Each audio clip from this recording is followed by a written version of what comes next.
movies going, not on the net. Sure. Oh, for fuck's sake. No. I'm going to transcribe it into text, okay? Don't worry. Text? Yeah. Little interview. Little interview on the, like, Oh the little my interview God. thing. So I want all your anecdotes now. Bob, Right. Russell, off. Russell wants all your anecdotes. Jesus. He wants to know all about the I history. could tell you a lot, but my experience, I mean... I've only got about 30 minutes on this, though. I go on for hours. I mean, I've been approached by many people over the years. I was approached by someone from Nigeria, and when I conferred with Jeff Saw over, that's where he lives, he also has got a loft full of lynxes. Right, okay. And he was the technical director. Right.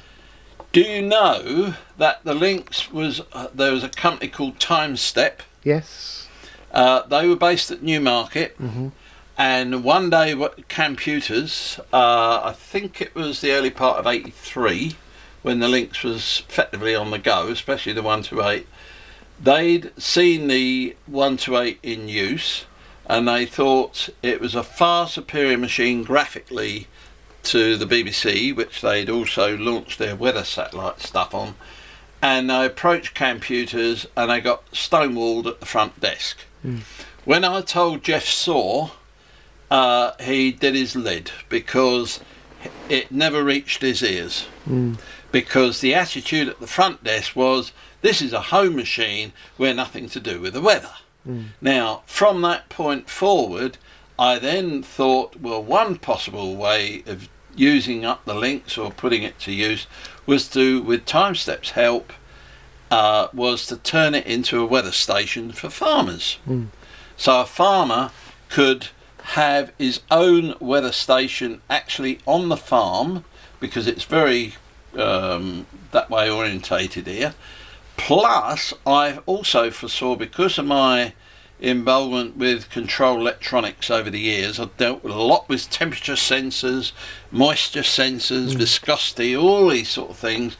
I thought, right, well, how about turning the 128 machine, not 96, that's a hobby machine, and there were hardware problems with the 4896. The 128, they've finally got their act together effectively. Because you know it's supposed to go up to the 256. That was where it was going, but I actually visualised it going even further to a massive memory, probably more than or equivalent to a modern PC, which runs into gigabytes of memory. The Lynx could do the same, even with a Z80.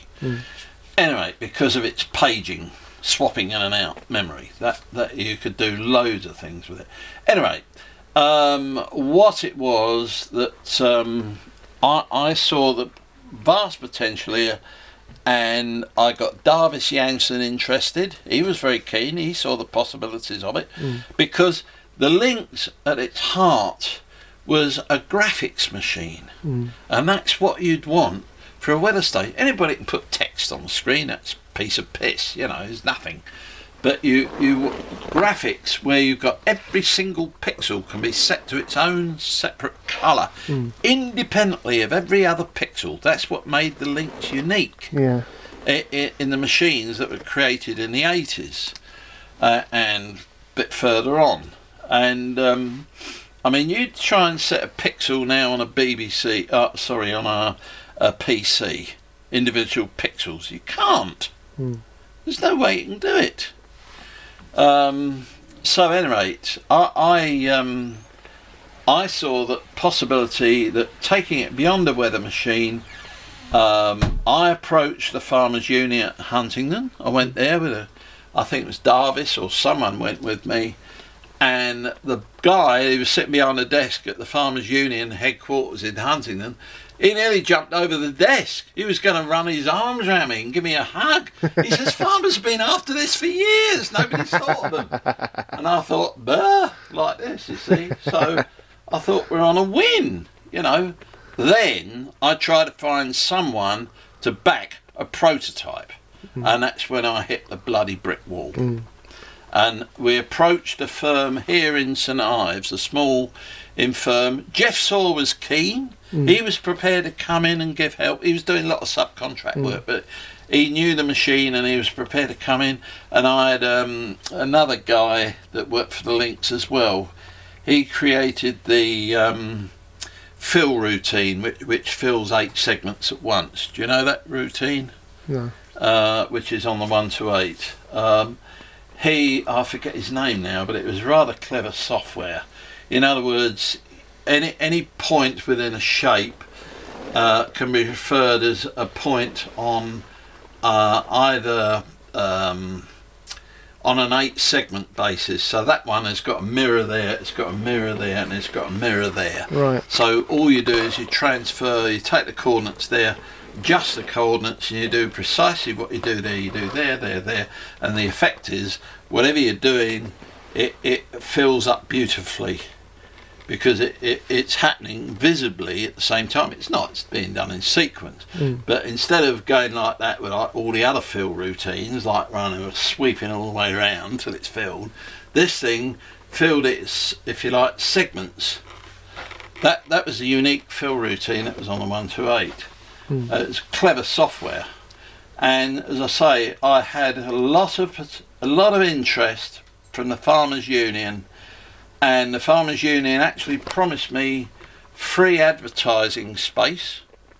I could have my own leaflets in there. They wouldn't charge me a brass farthing. And then I'll try to get an entrepreneur that would back it to the tune of about 13k, and no one was interested, so it fizzled. But I think I could have saved the Lynx had I found someone who was prepared to, perhaps not by now, this is 20 years down the line, but certainly 20 years back, or even 15 years back, it would have been the start of something for farmers. See? And then you don't just look at farmers, you look at golf courses. They want to know the weather set up, you know, when it's going to be wet. And also with farmers, going back to that, you could have sensors in the field showing where the frost is tacking, or you could have soil monitors to show where there's acidity, and the farmer could be eating his cornflakes and saying, right, I must attend to the left hand corner of the what named field today because of this, that and the other, because the sensors would all be feeding this information into a thing because it's commercial. And I saw a phenomenal market there, because what with farmers, golf courses, yachting marinas, blokes want to know what the weather's going to be like out on the sea, all that type of thing. The market was phenomenal. Nobody's touched it even now. There still isn't anything. Yeah. But I don't know. This bloody country, it drives me up a pesky wall. I mean, I'm getting back on my hobby horse again. So I still think the Lynx would be, even now at this late stage, I still think the Lynx could be turned into a very good low-cost graphics machine. Because how much is a Z80 now? £1.99. You can get them cheaper than that if you buy enough of them. Yep, you can probably buy them for about 50 They're pence. cheap, but I wouldn't use it. You see, I'd use the what is it? The Z800. No, not the 800.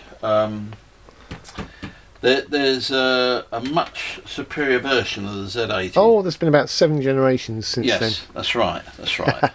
It was the third one I was keen on because The HD 64180. it was the 380. That was the one. Yeah. That was the one, because it went from the Z80. I'm not sure whether there was a 180, but I know there was a 280, and it went up to the 380, which was effectively 16/32-bit operation. And the big plus about Zilog, they used to integrate all the peripheral bits and bobs actually into the chip. So you had all your UARTs and everything all buried in there along with the actual processor. Yeah.